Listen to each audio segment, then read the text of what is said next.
you shut up, or I'll hold you in contempt of court. You're playing victim here. You come into Conneaut, Ohio, and you make these expectations. Homeless men drinking until they're intoxicated and found on the streets of our town. Get out of Dodge. Get out of here. The court is on the record in City of Conneaut versus Warren Scott Anderson, case number 25 CRB 241.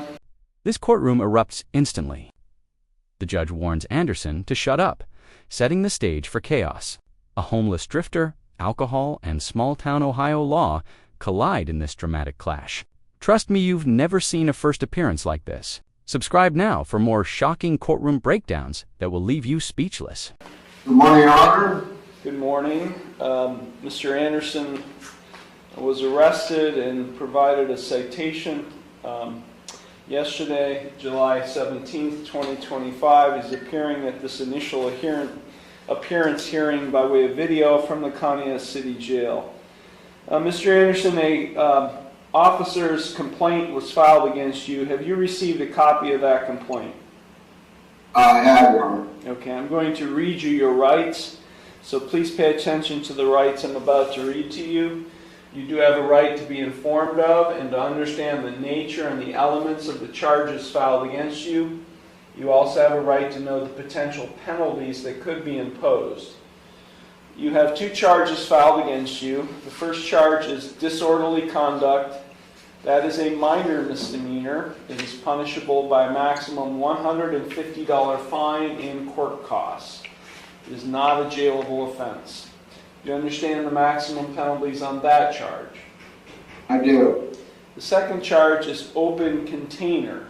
That also is a minor misdemeanor and is also not a jailable offense. The maximum penalty you can receive if convicted is a $150 fine and court costs. Do you understand that? I do. You have a right to remain silent and not to say anything during this hearing that might incriminate yourself. Any statement you make could be used against you. I would like to make a statement. Anderson interrupts the judge mid-rights reading a bold but dangerous move. Legally, the judge must establish rights before anything else. His impatience risks contempt charges, yet he keeps pushing. What do you think reckless defiance or desperation from a man who feels silenced? Drop your thoughts in the comments below. Yeah, but why don't you just listen to me? I will go first because I'm the judge. But Mr. Anderson, this isn't a conversation. Right now I'm reading you your rights. So just pay attention to the rights I'm reading you, okay? You have a right to you have a right to a trial to the court. At trial, you have a right to confront witnesses and cross-examine witnesses and confront evidence that is presented against you. You would have a right to use the court process to secure the attendance of any witness who you would want to testify on your behalf. At trial, you have the right to be proven guilty beyond a reasonable doubt and a right not to testify. You also have a right to have an attorney represent you. You are not entitled to court-appointed counsel because these are not jailable offenses. But you do have a right to retain your own attorney and to seek the advice and counsel of your own attorney at your own expense. Am I boring you, Mr. Anderson? Can I make a statement, Your Honor? Why don't you just shut up and listen to me? I get this a lot. Okay. Yeah, you do get it a lot. I'm serious. Yeah, okay. I get this Why a don't you lot. just be quiet and listen to the rights I'm reading you, okay? You'll have an opportunity to give a statement if it comes to that. Is there a chair? That's between you and the corrections officer. I don't know. But just pay attention. I don't get a lot of sleep. I'm sorry, Your Honor. Which is why you're probably arrested on non-jailable offenses. Well, Okay, be quiet and listen to me. If you're convicted of either of these offenses or both of these offenses, you do have a right to appeal the conviction or sentence. That must be done within 30 days of the conviction. If you plead not guilty to either or both of these charges, you do have no profit. I'm going to delay this hearing, Mr. Anderson, if you keep interrupting me. And I'll just have you sit there as long as I can keep you there. I don't want sleep. Okay. Are you going to let me finish? Of course, Your Honor. Okay, thank you. If you plead not guilty to these charges today, I will set your case for further proceedings after today, and I will set a bond. A bond is set by the court to ensure your appearance at all future proceedings, and today you have the right to a reasonable bond.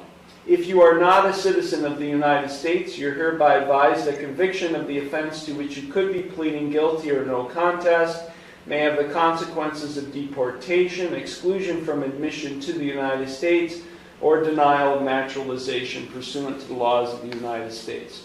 Mr. Anderson, you have 3 plea options available to you with respect to each of these charges. You can either plead guilty, not guilty, or no contest. If you plead guilty, that is a complete admission by you to the offense charged. If you plead guilty, the court will find you guilty, and then I will impose sentence. The second option is you can plead not guilty. If you plead not guilty, that is a denial by you to the offense charged, and if you plead not guilty, I'll set your case for further proceedings after today, and I will set a bond. The third option is you can plead no contest. If you plead no contest, that is not an admission of your guilt, but it is an admission by you of the truth of the facts alleged in the complaint filed against you.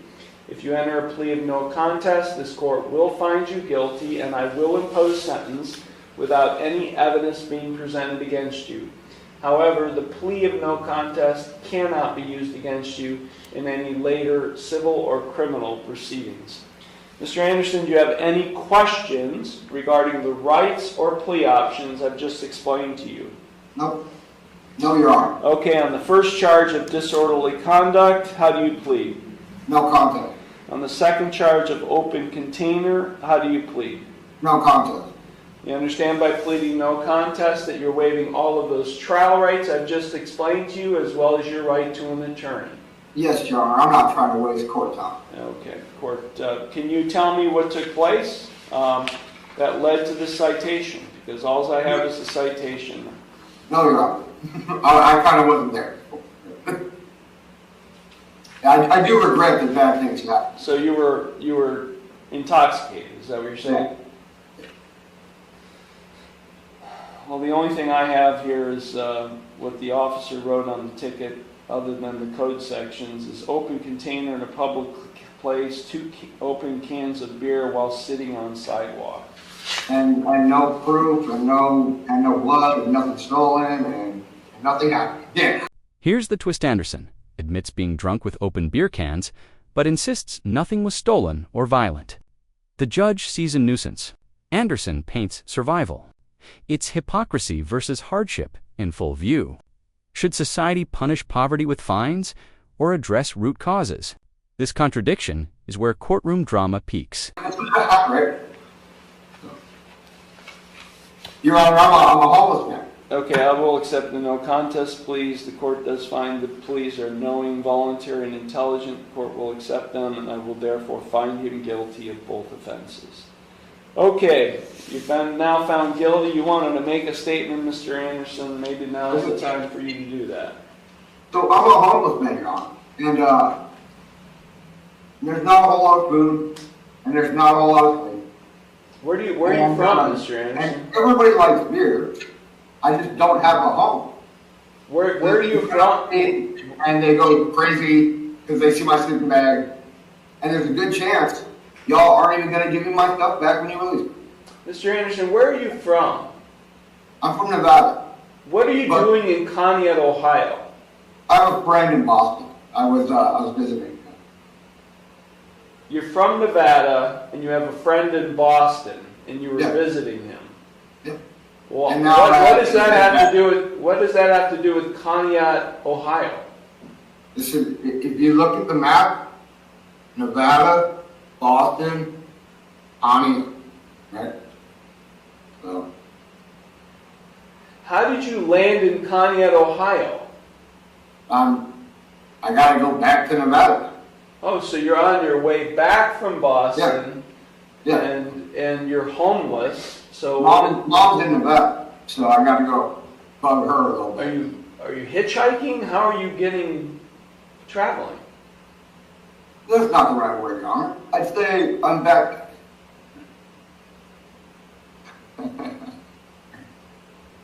I'm back. I'm a famous author who travels. So you get released from jail, Mr. Anderson. Where are you going? I'm going to Nevada.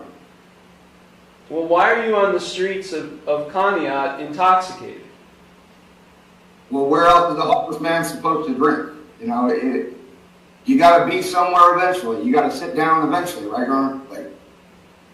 And if they keep harassing you, and if they keep arresting you with nothing but bullshit charges, it gets frustrating. If they keep trying to drown you in police contact, right? Why don't you get out of town, Mr. Anderson? And these judges, Mr. Anderson, shut up! Shut up! No, wait a minute, no. When you're released from, wait a minute, if you're released... The judge lowers the hammer, guilty on both counts, fined $150 each, and ordered out of town. The real sting isn't money, it's exile. For a man without a home, get out of Dodge is harsher than any cell. This verdict shows authority flexing its power in small-town justice. From jail and you find yourself back on the streets of Conneaut and getting arrested again, and you come before me again, guess what? You're not getting out of jail. I understand, Your Honor. So you either find your way back to Boston or find your way back to Reno, Nevada, and get out of Dodge. $150 fine in each case. You're ordered to pay all fines and costs by the end of the day today. These matters are concluded. Thank you. Matters concluded. Matters concluded. Thank you. I'm done with you. Case closed. Danderson's pleas of survival couldn't outweigh the law. The judge ended with fines, warnings, and a command to leave Ohio. This story asks, is justice protecting order or punishing the vulnerable? Like, comment, and subscribe for more raw, unfiltered courtroom stories that reveal the hidden tension behind justice.